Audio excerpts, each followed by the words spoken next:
है तो वंदे मातरम बोलना है, देश में रहना है तो।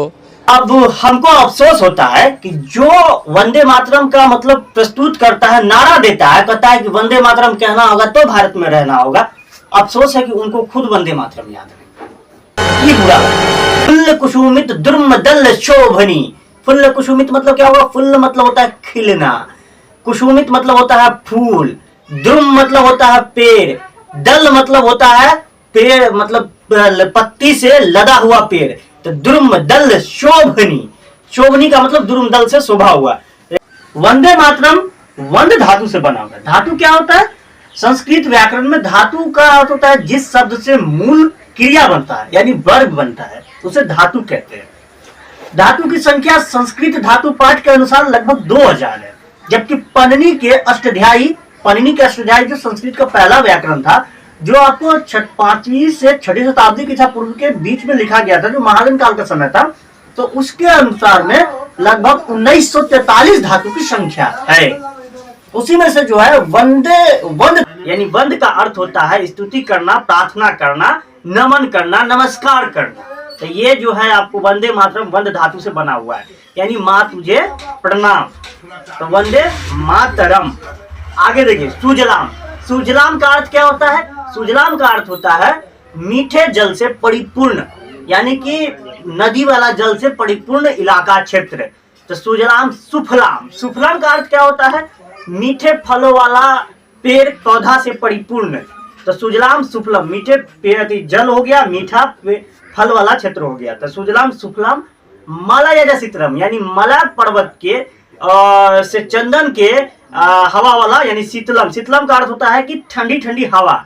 तो मलयज शीतलम यानी चंदन के पौधा से निकलने वाले हवा। तो सुजलाम सुफलम मलयज शीतलम सस्य श्यामलम। सस्य श्यामलम का अर्थ क्या हो गया? हरा हरा खेत में लहलहाती, खेत का जो खेत में जो ये होता है मतलब उपजता जो अन्न का, अनाज का पौधा, इसको देख करके जो मन मुस्कुरा उठता है। तो सुजलाम सुफलम सस्य श्यामलम यानी हरा हरा, ग्रीन ग्रीन ग्रीन ग्रीन, ठीक है ना। तो सुजलाम सुफलम मलयज शीतलम सस्य श्यामलम मातरम वंदे मातरम। उससे आगे शुभ्र ज्योत्सना। शुभ्र ज्योत्सना का अर्थ क्या होता है? यानी कि चांदनी रोशनी वाली ज्योति। तो शुभ्र ज्योत्सना, चांदनी रोशनी, चांदनी रोशनी। शुभ्र ज्योत्सना पुलकित यामिनी। पुलकित यामिनी का मतलब होता है रात। तो एक हिसाब से दोनों वर्ड को अगर जोड़ देंगे, शुभ्र ज्योत्सना पुलकित यामिनी, तो उससे अगर पकड़ेंगे तब भावार्थ निकलेगा कि आपको इजोरिया रात।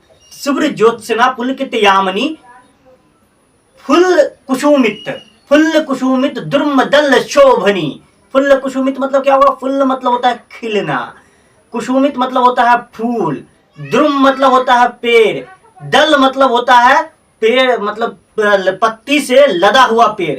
तो द्रुम दल शोभनी। शोभनी का मतलब द्रुम दल से शोभा हुआ, यानी कि खिला हुआ फूलों के पेड़ के पत्ते से लदे हुए शोभा। तो फुल्ल कुसुमित द्रुम दल शोभनी। सुहासनी, यानी सुहासनी का अर्थ होता है मुस्कुरान, मुस्कान। सुहासनी। सुमधुर भाषणी यानी मीठी वाणी, मीठी बोली। सुहासनी, सुमधुर भाषणी।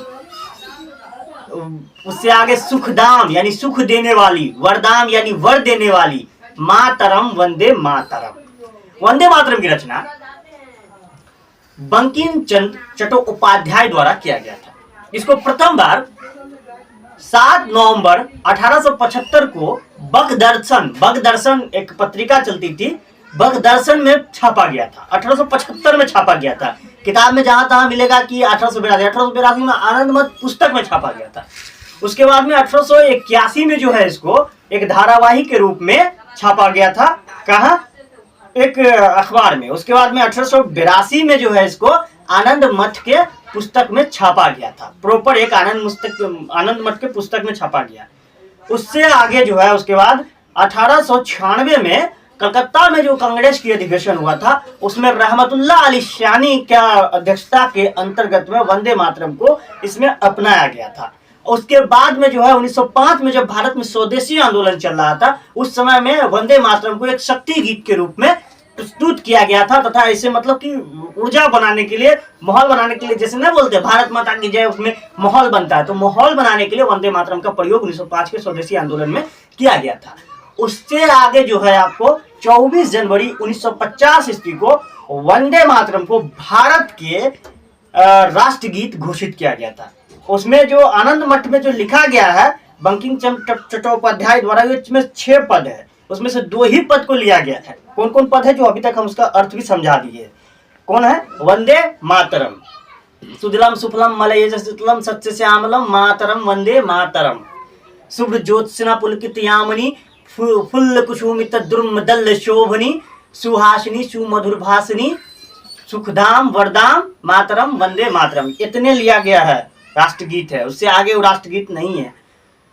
अब हमको अफसोस होता है कि जो वंदे मातरम का मतलब प्रस्तुत करता है, नारा देता है, कहता है कि वंदे मातरम कहना होगा तो भारत में रहना होगा, अफसोस है कि उनको खुद वंदे मातरम याद नहीं। ये बुरा लगता है। एक कम्युनिटी द्वारा जो है गौ हत्या के बारे में मतलब उस पर रोक लगाने को खुद बोल रहा है कि जो राष्ट्रीय पशु घोषित कर दे। कहाँ नेता सब सोया हुआ है? और दूसरी कम्युनिटी में जो बोलने में जो वंदे मातरम है, इसको उनको पूरा कहीं पे दिक्कत नहीं हुआ, सिर्फ वंदे मातरम जो बोल रहा है ना, वंदे मातरम मैंने माँ तुझे प्रणाम, यहाँ पे थोड़ी सी कष्ट है, बाकी तो इसमें तो पूरा फूल का पुष्प का इसका अर्थ दे रहा है। इसमें कोई मतलब भावनात्मक कोई देवी की स्थिति तो नहीं है, नीचा भावना अर्थ हो रहा है।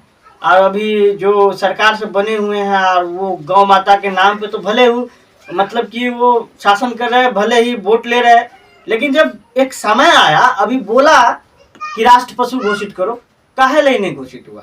बंगाल में तो कर दिया, वन पशु वध संरक्षण अधिनियम 1950 को लागू किया, और उसमें ये तो प्रॉपर लिखा नहीं है कि गाय को ही मारना है।